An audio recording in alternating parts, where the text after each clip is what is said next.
முள்ள கணபதிக்கு சூடம் ஏத்தி வெண்டுக்கிட்டு சூர தேங்காய் போட்டே உடைப்போம். சூர தேங்காய் போட்டே உடைப்போம். கன்னி மாறும் சுவாமி மாறும் மாளிகை பூரங்களுமே நீலிமலை ஏறத் தொடங்குவோம். நாமும் நீலிமலை ஏற தொடங்குவோம். ஏற்றி விடணும் தூக்கி விடணும் சுவாமி ஐயப்பா, முந்த விடணும் முந்தி விடணும் சரணம் ஐயப்பா. ஏற்றி விடணும் தூக்கி விடணும் சுவாமி ஐயப்பா, முந்த விடணும் முந்தி விடணும் சரணம் ஐயப்பா. கன்னி மூல கணபதிக்கு சூடம் ஏத்தி வேண்டிக்கிட்டு சூர தேங்காய் போட்டே உடைப்போம்.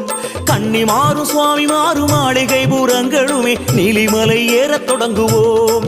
நாமும் நீலிமலை